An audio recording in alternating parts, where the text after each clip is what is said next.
Bonjour et bienvenue sur un nouvel épisode du podcast Marketing B2B. Aujourd'hui, nous sommes avec Joseph Dogno, consultant et formateur Facebook Ads, créateur derrière le blog No Media et du podcast No Pay, No Play. Bonjour Joseph, comment vas-tu? Bonjour Moni, ça va très bien, merci et toi? Ça va très bien. Merci beaucoup de me rejoindre sur le podcast Marketing B2B. Je te laisse te présenter. Tu l'as assez bien résumé, je m'appelle Joseph Dogno, j'habite à Paris, je suis consultant spécialisé en Facebook Ads depuis 2016, donc j'accompagne et de différentes manières les entreprises qui veulent développer leur visibilité sur Internet grâce aux réseaux sociaux, grâce à Facebook et Instagram notamment, mais que sur la partie publicitaire, que sur la partie payante. Donc soit je vais gérer des campagnes pour les entreprises qui ne veulent pas le faire ou ne savent pas le faire ou n'ont pas le temps, comme une agence. Donc j'ai quelques clients que je prends et c'est moi qui gère toute la partie mise en place, pilotage, suivi des campagnes.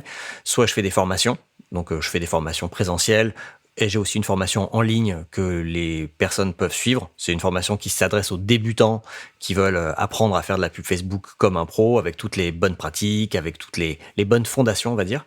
Et puis je fais aussi du conseil, où c'est principalement des audits de comptes Facebook Ads pour des boîtes qui dépensent entre 10 et 50 000 euros par mois en général, et qui veulent avoir un œil extérieur, améliorer leur performance, optimiser leur pub. Et voilà. Et donc à côté de ça, je produis un peu de contenu, comme tu l'as dit. J'ai un blog qui s'appelle Neomédia, une newsletter et un podcast.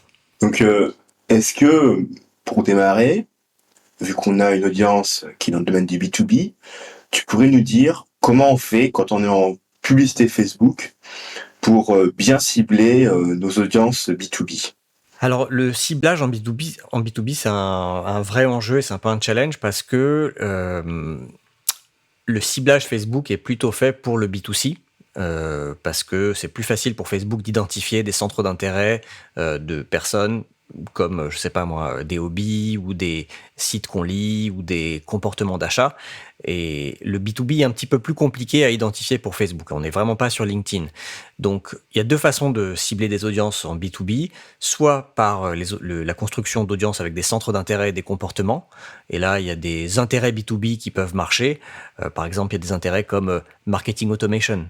Donc quelqu'un qui est intéressé par le marketing automation, a priori, c'est une audience B2B. Alors si tu as un outil SaaS, par exemple, d'emailing ou de marketing automation, ben, ce serait un bon centre d'intérêt. Il y a des centres d'intérêt comme génération de leads, business plan. Donc il y a des centres d'intérêt qui sont clairement B2B, mais il n'y en a pas autant, de loin, que les B2C. Les administrateurs de page aussi, ça peut être une audience à cibler, une petite astuce, parce qu'en général, quelqu'un qui est administrateur d'une page, soit c'est sa propre page, soit c'est la page de sa boîte, mais en tout cas, c'est en général dans le cadre d'une activité professionnelle ou associative, mais bon.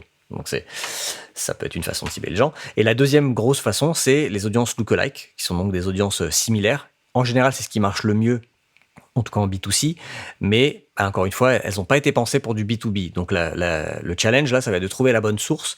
Et la solution, il n'y a pas de miracle, il faut juste en tester plein. Il faut sélectionner, identifier les bonnes sources d'audience qu'on peut extrapoler, on peut dire à Facebook, ben voilà par exemple un fichier client, j'ai un fichier avec 1000 clients, j'aimerais trouver des personnes qui leur ressemblent. Et là, Facebook va pouvoir trouver des profils similaires à ces gens-là. Mais bon, encore faut-il avoir 1000 clients. Alors si c'est pas des clients, ça peut être simplement les visiteurs d'un site, ça peut être les abonnés d'une newsletter. Mais donc on va partir d'une audience qui nous connaît déjà, quelque part qui nous appartient, et on va demander à Facebook d'aller chercher des personnes similaires. Et donc là, il faut en tester plein et les combiner dans différents ensembles et les rafraîchir, et on peut en trouver des bonnes.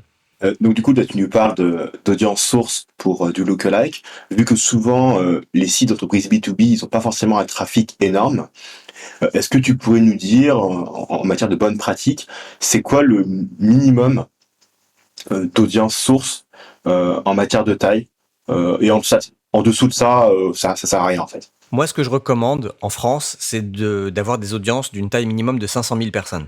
Parce que souvent, pour des campagnes B2B, ça va être des campagnes d'acquisition, donc soit pour générer des leads, soit pour générer des téléchargements d'un e-book ou d'un livre blanc ou de l'inscription à un webinaire, par exemple.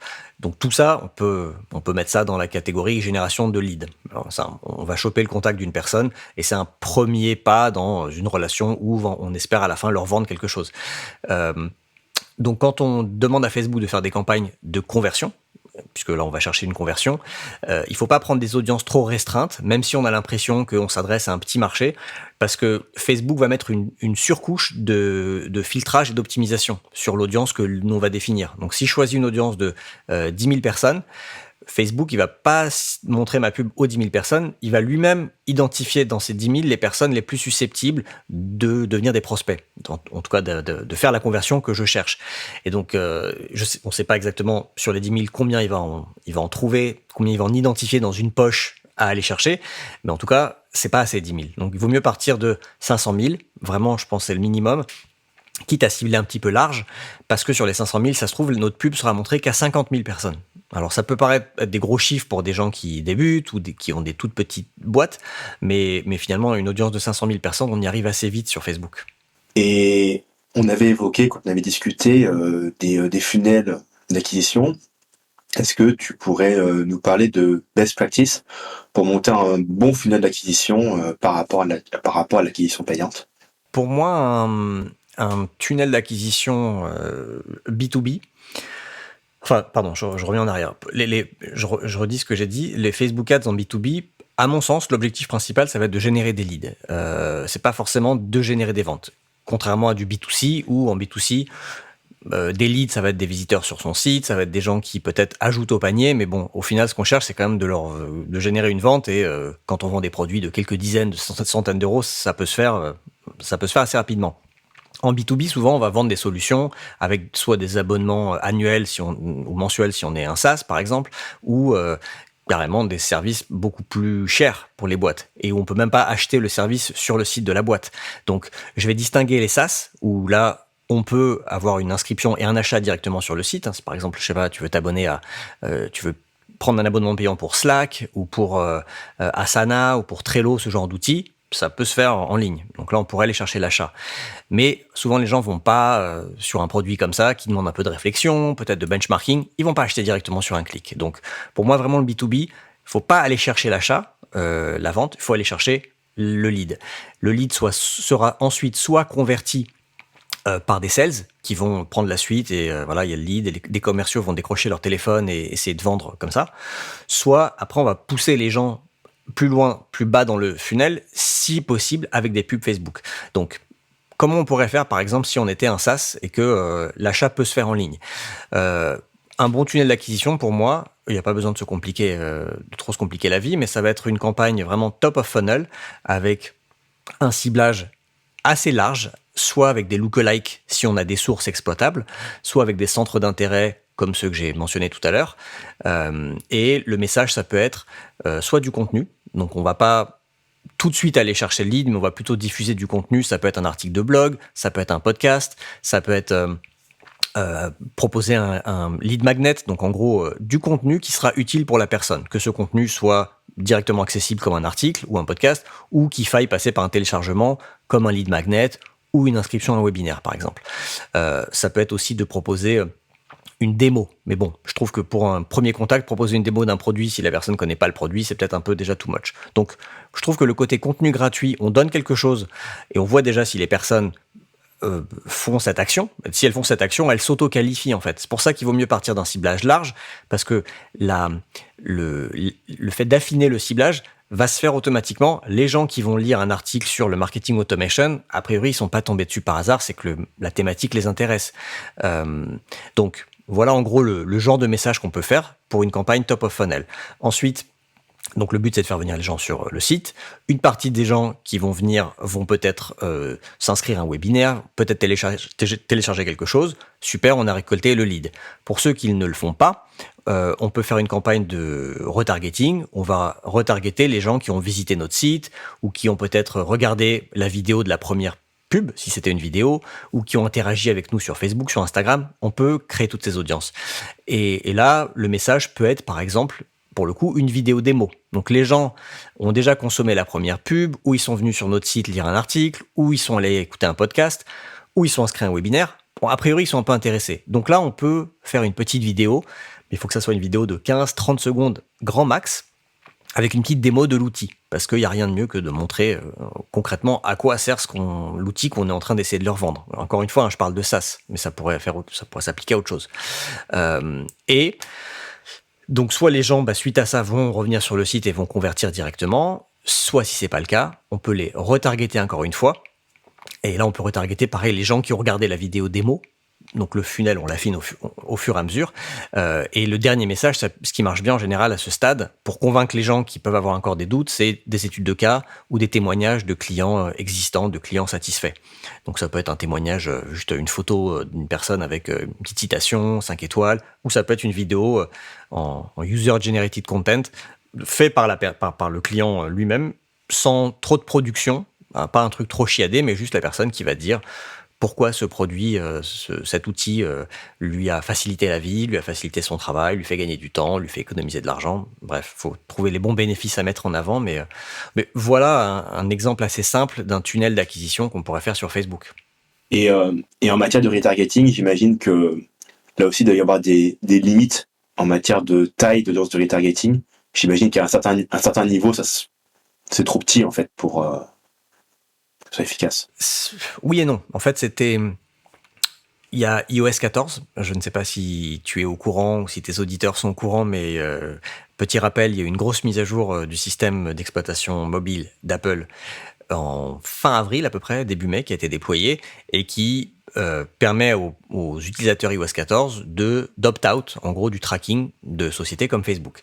Et donc, Facebook a perdu beaucoup de data suite à cette mise à jour. Et donc, tout est un peu chamboulé dans le monde des Facebook Ads depuis le mois de mai, avec des choses qui marchaient très bien ne marchent plus. En gros, il faut faire un peu table rase, repartir d'une feuille blanche et un peu revoir nos best pratiques. Je dis moi et mes pairs consultants de Facebook Ads. Donc, le retargeting qui marchait bien avant pouvait être petit, il n'y avait pas vraiment de taille minimum. C'est moins le cas aujourd'hui parce que on perd du tracking. C'est-à-dire qu'il y a des gens qui viennent sur notre site qu'on ne peut plus retargeter s'ils ont dit qu'ils ne voulaient pas être traqués. Donc, ce qui marche bien aujourd'hui en termes de retargeting, c'est le retargeting sur des audiences qui sont propres à Facebook. C'est pour ça que je parlais de retargeter des gens qui ont vu des vidéos. Parce que là, il n'y a pas de déperdition. La vidéo, elle est uploadée dans Facebook. Facebook sait exactement qui la regarde, quelle durée est regardée, et on peut retargeter ces personnes-là. En revanche, quand on dit je veux retargeter les visiteurs de mon site ou les gens qui ont déclenché tel événement de pixel, là, on a une déperdition. Donc aujourd'hui, il y a des gens, si ça se trouve, sont intéressés, mais on ne peut pas les retargeter. Donc aujourd'hui, moi, j'essaie de me concentrer dans mon retargeting sur des audiences que je négligeais un peu par le passé, qui sont les personnes qui ont regardé des vidéos de mes pubs précédentes. D'où l'intérêt de faire des pubs vidéo.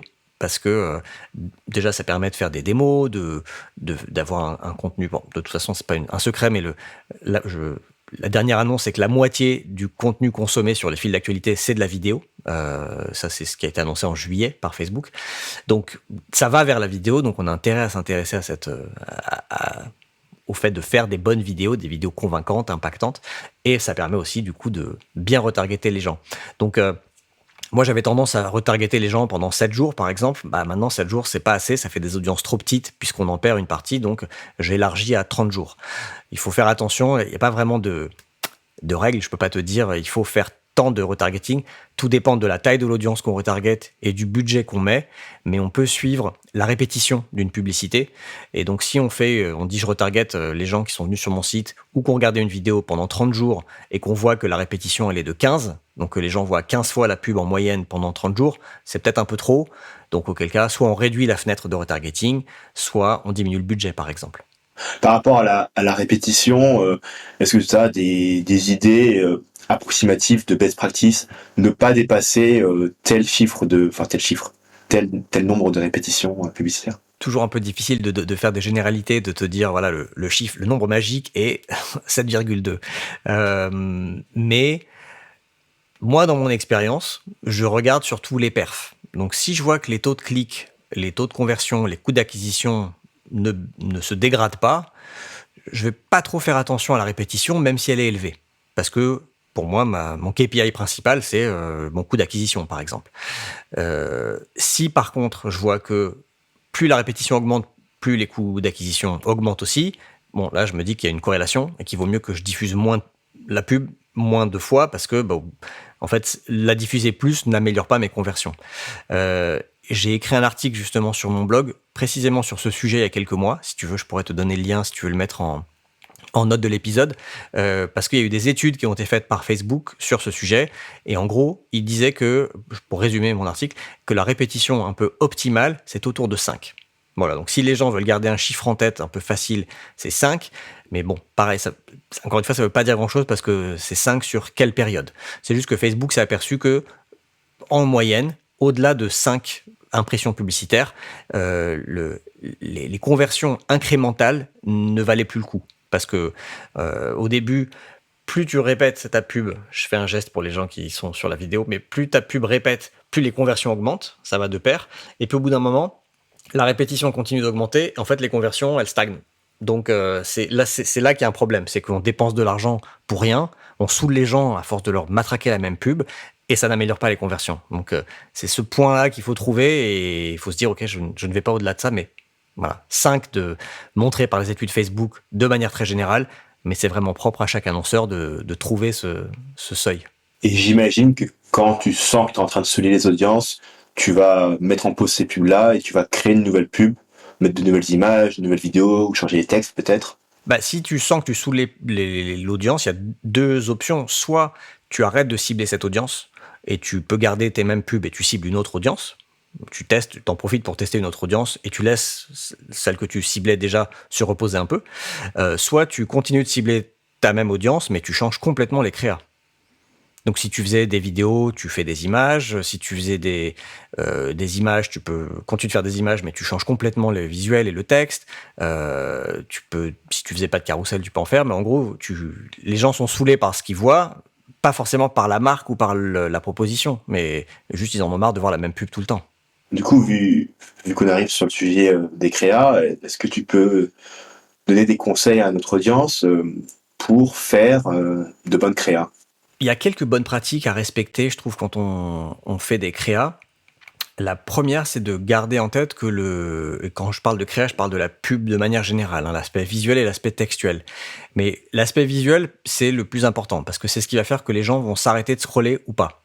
Donc si on arrive à avoir une image ou une vidéo dans les premières secondes qui sont, comment on dit en anglais, des thumb stoppers, donc qui stoppent le pouce, c'est la première étape en fait. Une fois, il faut voir une pub, une créa, comme un mini tunnel. C'est-à-dire que le but du visuel, c'est que les gens s'arrêtent sur la pub. Et si le visuel suscite suffisamment d'intérêt, ils vont peut-être lire le texte. Le but du texte, c'est que chaque ligne donne envie de lire la ligne suivante, jusqu'à la dernière, et l'appel à l'action. Moi, c'est comme ça que j'essaie d'envisager mes pubs. Puisque je parlais de vidéo tout à l'heure, et que pour moi, c'est vraiment un sujet important, pour les gens qui font des Facebook Ads, quelques bonnes pratiques sur les vidéos, c'est de montrer le logo de la marque tout de suite. C'est-à-dire, dans la première seconde, il faut que l'utilisateur voit le logo de la marque et qu'on respecte évidemment la charte graphique. Et que dans les 2-3 secondes qui suivent, c'est très court, il faut tout de suite mettre en avant le message principal qu'on veut délivrer. Donc le message ou le bénéfice principal. Et après, on peut développer. En fait, la structure d'une pub vidéo sur Facebook ou sur Instagram, elle est très différente d'une structure d'une pub vidéo télé ou cinéma, par exemple. Ou à la télé, on était un peu captif, on n'avait pas trop le choix, il fallait attendre que les pubs se terminent pour pouvoir reprendre le film ou peu importe. Et donc, en général, l'arc narratif, c'était on pose un contexte, on raconte une histoire, à la fin, on montre un produit, et voilà. Clap de fin. Sur Facebook et Instagram, on n'est pas du tout captif, c'est-à-dire qu'il suffit de scroller et hop, on passe au contenu suivant. Donc là, c'est l'inverse. On commence par la marque et le message principal, et ensuite, on peut éventuellement raconter une petite histoire avec un contexte. Mais en gros, si on n'envoie pas du lourd dès les 3 premières secondes, on risque de perdre les gens.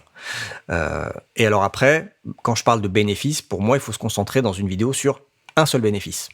Pas essayer d'en mettre en avant plusieurs, mais voilà, notre solution, elle est bonne pour une chose. Elle est peut-être bonne pour plusieurs choses, mais on va en mettre une en avant. Ça peut être, je sais pas moi, économiser 4 heures par semaine. Ça peut être trouver les meilleurs CM du marché sur notre plateforme. Ça peut être, avec notre outil, remettez de l'ordre dans votre gestion de projet. Piloter vos équipes à distance sans stress. Il faut trouver une accroche. Et après, le but de la pub, de la vidéo, c'est juste que les gens la regardent jusqu'au bout, parce qu'à la fin, on va leur dire un appel à l'action. En général, c'est de les renvoyer sur une landing page. La landing page peut prendre le temps de détailler plusieurs bénéfices et des cas clients et des témoignages, mais sur une pub de 15 secondes et avec 2-3 lignes de texte, il ne faut pas chercher à trop en dire, à trop s'éparpiller. On vient juste qualifier les gens et chercher un clic pour l'étape d'après. Et j'imagine que tu conseilles sur la vidéo d'avoir une voix off qui fait la narration et en même temps peut-être une incrustation de texte pour les gens qui n'auraient pas forcément mis le son sur leur téléphone peut-être. Tout à fait, ouais, ça c'est indispensable de penser sound off. Donc les gens potentiellement n'ont pas le son par défaut sur leur vidéo, sur leur fil. Donc il faut toujours sous-titrer les vidéos qu'on fait. Et du coup, quand tu fais arriver les gens sur la landing page, tu peux, voilà, j'imagine que là, tu fais tester à tes clients différents types de landing page où les gens ils vont mettre des vidéos, ils vont mettre des photos, ils vont les deux, ou alors ils vont juste mettre l'un des deux formats. Enfin, Oui, et on peut même mettre en avant différentes propositions. Par exemple, là en ce moment, j'ai un client dans le domaine de la sécurité domestique. C'est une boîte qui est en train de se lancer. Et ils ont 2 angles qu'ils veulent tester. Un angle vraiment sécurité. Donc quand je parle de sécurité domestique, c'est un système d'alarme, mais en mode objet connecté. Donc ça fait non seulement alarme pour éviter des intrusions chez toi, mais ça permet aussi de programmer la température du chauffage à distance, d'ouvrir la porte à distance, de savoir si tes enfants sont bien rentrés de l'école, de vérifier s'il n'y a pas un fer à repasser qui est resté branché sur le courant. Donc ça permet de faire tout ça. Et du coup, ils veulent tester 2 propositions de valeur qui sont d'un côté le côté sécurité, donc anti-intrusion, partez en vacances tranquilles, partez en week-end tranquille, on est là 24 heures sur 24, 7 jours sur 7, télésurveillance, on fait intervenir des gens, voilà des arguments. Et tu as l'autre proposition de valeur qui sont plutôt, on prend soin de votre maison comme vous pouvez en prendre soin, parce que vous pouvez ouvrir la porte à distance, vous pouvez vous assurer que vos enfants sont bien entrés de l'école, vous pouvez régler la lumière ou la température. Donc, c'est vraiment 2 propositions de valeur différentes. Donc là, on est en train de tester les 2. Et en fonction de ce qui marchera le mieux, le produit est le même, mais on orientera les pubs et la landing page vers ce qui convertit le mieux, tout simplement. et, est-ce que tu aurais éventuellement un cas concret, peut-être une case study à nous apporter? Alors, je peux parler de mon propre cas, si tu veux, puisque je suis une entreprise B2B et je m'adresse à des entreprises, à des PME, des startups qui veulent soit se former au Facebook Ads, soit qui vont me confier la gestion de leur campagne. Et donc, moi, mon tunnel d'acquisition, quelque part sur Facebook, c'est exactement ce que j'ai conseillé, parce que je donne pas des conseils et je fais l'inverse. Je donne des conseils qui sont basés sur ce que je fais et ce que je connais. Donc, moi, j'ai des pubs qui tournent un peu en continu, qui soit vont promouvoir des articles de mon blog, et donc je vais m'adresser plutôt à des débutants, avec des articles comme comment installer le pixel Facebook, par exemple, comment bien choisir son type de campagne, les 13 KPI qu'il faut connaître pour bien piloter vos campagnes de pub. Donc, j'ai ce genre d'articles, et donc je vais les promouvoir dans des pubs, soit des pubs avec un article, soit un carrousel avec plusieurs articles, soit, et je sais c'est quelque chose que je fais depuis pas très longtemps, des pubs qui mettent en avant mon podcast. Donc là, le but, c'est de donner du contenu gratuit sur la thématique Facebook Ads, qui est ce que je connais et ce que je vends, finalement. Et donc, je ne parle pas du tout de mes services, je dis pas que je suis consultant, je dis pas que je suis prestataire, formateur, c'est juste, voilà, du contenu. Si les gens regardent les vidéos qui sont des petits audiogrammes de mon podcast, ou si ils cliquent et viennent sur un des articles, je peux les retargeter grâce au pixel Facebook et grâce au tracking vidéo. Et du coup, là, je vais les retargeter pour aller chercher les leads, où je propose aux gens, alors j'ai un petit tunnel qui se fait en 2 temps. Pendant une semaine, je propose aux gens de s'inscrire à une mini-formation gratuite, parce que j'ai une mini-formation vidéo qui permet en gros de créer, je vous montre comment on crée votre première pub Facebook pour les gens qui n'en ont jamais fait. C'est mon lead magnet. Ça s'adresse à des personnes qui débutent et qui sont un peu perdues dans le business manager. Si les gens font ça, eh ben super, parce que pour voir cette mini-formation, ils sont obligés de me donner leur adresse mail. S'ils ne font pas ça, parce que dans les gens que je cible, il peut y avoir aussi des personnes qui ne sont pas des débutants, qui sont des gens qui sont en agence, qui pratiquent déjà les Facebook Ads chez l'annonceur ou pour leur compte. Donc, apprendre à créer une pub, ça va pas les intéresser. Donc là, je vais plutôt leur proposer de s'abonner à ma newsletter, dans laquelle je fais la veille des Facebook Ads avec l'actualité, des bonnes pratiques, des interviews d'experts. Donc un contenu qui peut intéresser des gens un peu avancés déjà.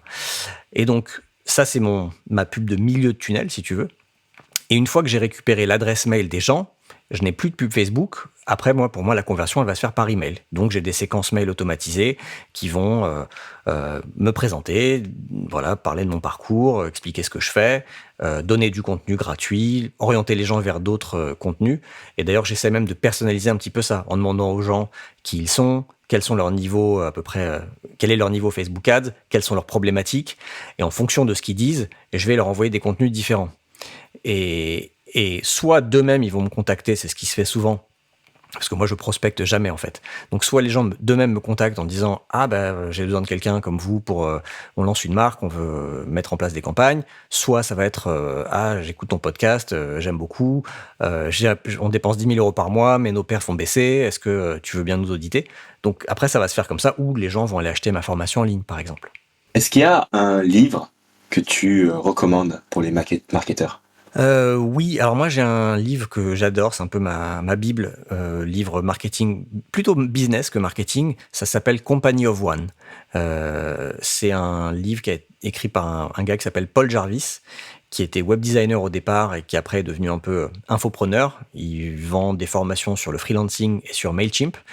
Et il a un peu mis des mots sur une philosophie qui était quelque part dans ma tête, mais que j'arrivais pas à verbaliser, qui est en gros la company of one, c'est-à-dire comment avoir une boîte, déjà comment connaître un peu ce qu'on veut avoir en tant qu'entrepreneur, en tant que freelance, et ne pas forcément vouloir aller chercher trop, mais juste se dire moi je suis content avec ça, donc je vais quelque part me contenter de ce que j'ai, ou si je suis pas content, je vais essayer d'aller chercher plus, mais sans forcément grossir. Lui, ce qu'il dit, c'est on n'est pas obligé de grossir dans la vie, on peut juste, surtout avec tous les outils technologiques qu'on a aujourd'hui, on peut faire beaucoup de choses tout seul et s'entourer peut-être de quelques freelances, quelques partenaires, prestataires qui vont nous décharger de certaines tâches, mais sans non plus monter une boîte, avoir des bureaux, des salariés, des frais et du stress. Et donc, parmi les choses dont il parle dans son livre, il y a évidemment toute la partie content marketing où, pour du B2B, plutôt que d'aller chercher les gens, on va plutôt chercher à les faire venir d'eux-mêmes avec du contenu vidéo, du contenu blog, du contenu podcast. Donc ça, c'est un livre que je conseille vraiment aux freelances ou aux solopreneurs ou aux gens qui veulent développer leur business, qui veulent faire mieux sans faire plus. Voilà, c'est un peu ça ma philosophie. C'est comment faire mieux sans forcément faire plus. Et j'ai un autre livre que je peux recommander parce qu'il est assez à propos en ce moment, pas du tout business. J'ai le droit de parler d'un livre de fiction ou pas ? Oui. Ok, c'est Dune de Frank Herbert, qui est un livre de science-fiction écrit dans les années 70, je crois, et dont il y a un film qui sort ces jours-ci, je ne sais pas quand ton podcast sera diffusé, mais il sort mi-septembre en France, qui est un espèce de space opéra qui est sorti avant Star Wars et qui a plein de thématiques hyper pertinentes pour aujourd'hui, avec du réchauffement climatique, des problèmes écologiques, enfin bref, c'est vraiment un bouquin monumental et très très dense et top. C'est un de mes livres préférés quand j'étais ado et je vais le relire à l'occasion du film. Et pour terminer, si tu devais donner un conseil à toi, il y a un an, pour devenir un meilleur marketeur aujourd'hui, ce serait quoi? Ce serait de déléguer. Je suis pas bon pour déléguer. C'est pour ça que ce livre Company of One me plaît bien. Mais ouais, je fais tout seul, à part le montage de mon podcast, c'est le seul truc que je délègue. Mais je sens que pour avancer, j'ai besoin de déléguer. C'est quelque chose que j'ai commencé à faire là, cette rentrée. Trouver des personnes pour m'aider sur du copywriting, sur des landing pages, sur de l'administratif. Et si je l'avais fait il y a un an, je pense que j'aurais avancé un petit peu plus vite cette année. Mais bon, c'est pas grave, on avance au rythme qu'on peut. Joseph, merci beaucoup d'avoir apporté tout ça à l'audience. Où est-ce que les gens peuvent te trouver sur Internet? Le mieux, c'est d'aller sur mon site neomedia.io. Il y a tout ce que je fais. Il y a mon blog, on peut s'abonner à ma newsletter, il y a mon podcast, il y a ma formation en ligne, il y a mes prestations, il y a mes apparitions, mes articles invités, enfin bref, tout est là. On peut aussi me contacter sur LinkedIn, Joseph Dogno. Joseph, merci beaucoup et à bientôt. Merci de ton invitation, Moni. À bientôt.